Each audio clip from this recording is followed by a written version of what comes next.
Alright guys, this is day 2 of your right triangle trigonometry lesson. What we are doing today, at least for the first example, is we are going to be solving a right triangle.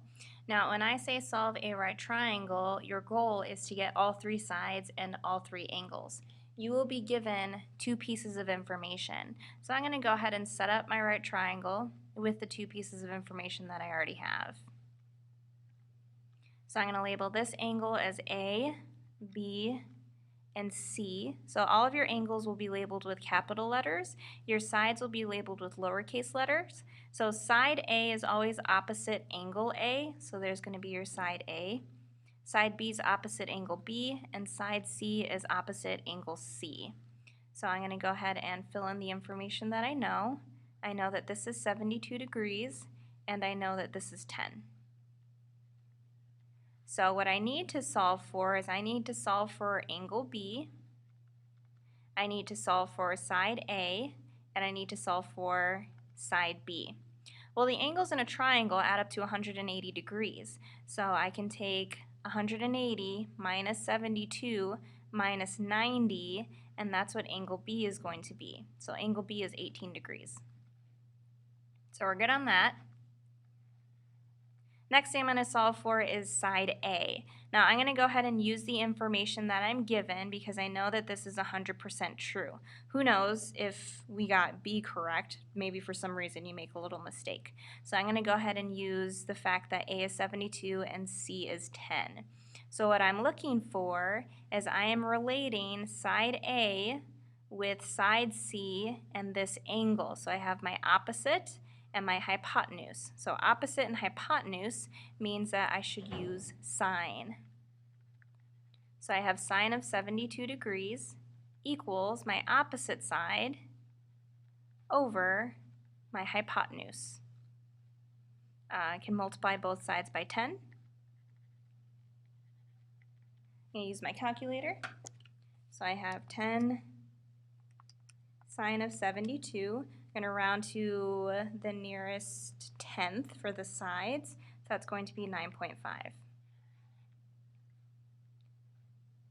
So we're good on side A.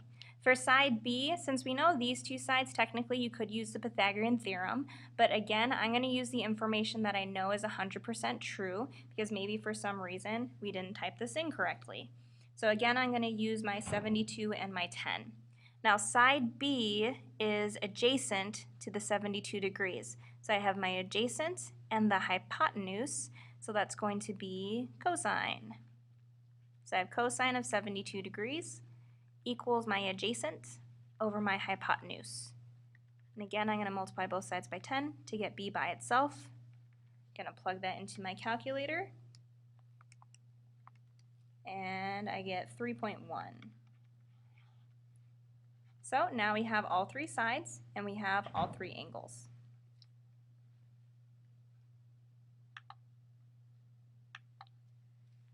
For letter B, I'm going to go ahead and set up my triangle again.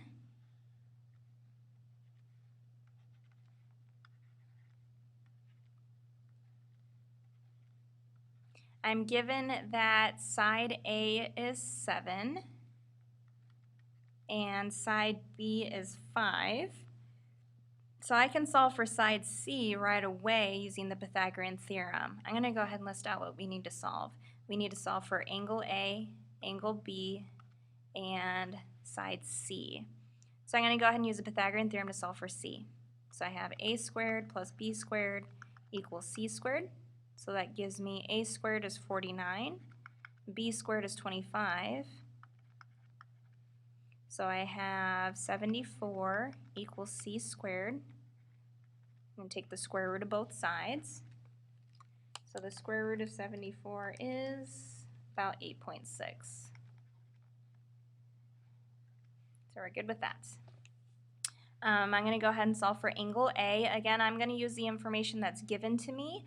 So side A is the opposite, side B is the adjacent, so I have opposite and adjacent, which means I'm going to use tangent. So I have tangent of A equals my opposite, which was 7, over my adjacent, which is 5. Solving for an angle, which means I want to use the inverse trig function.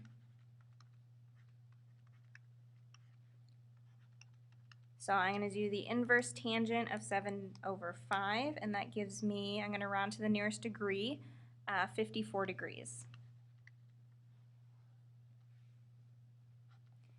And last but not least, I'm going to solve for angle B. Again, I'm going to use the information that was given to me just in case for some reason I made a mistake right here. Technically, you could take 180 minus 54 minus 90 to solve for angle B, but I'm going to go ahead and use the trig functions. So looking at angle B, I still have my opposite and the not hypotenuse, opposite and adjacent, so I'm going to use tangent again. So I have my opposite, which was 5, over my adjacent, which was 7. I'm using the inverse because we're solving for an angle. And hopefully it gives me 36 degrees, because that's what 180 minus 90 minus 54 is.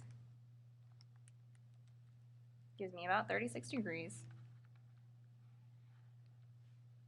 So we have all three sides, all three angles. For the next example, what we're doing is I'm giving you one trig function, so one trig ratio, and I want you to find another one. So again, I'm going to go ahead and set up my triangle, just because we're probably going to need one.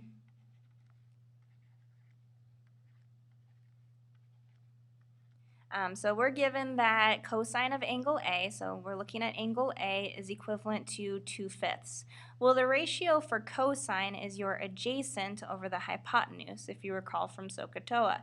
So I have my adjacent over my hypotenuse, which means my adjacent side to angle A is 2, and the hypotenuse is 5. Well, looking at angle A, the adjacent side is B, so I can go ahead and label that with the 2. Hypotenuse is 5. So I know that C is 5. We are trying to find tangent of A. So tangent of angle A is going to be the opposite over the adjacent.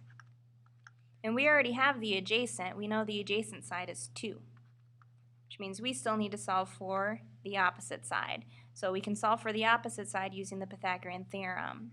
So I have A squared plus B squared equals C squared. So I get A is the square root of 21. You can go ahead and leave this as a radical. So now I can figure out tangent of A. So I have opposite over the adjacent. So tangent of A is going to be my opposite side, which was root 21, over my adjacent side, which was 2. So we're using the first trig ratio to set up two sides on the triangle. You can use a Pythagorean theorem to find the third side, and then you can finally set up your other ratio. You're not actually solving for the angle, you're just setting up the ratio. And for this last problem, I have tangent of A is 5/3. So again, drawing my triangle.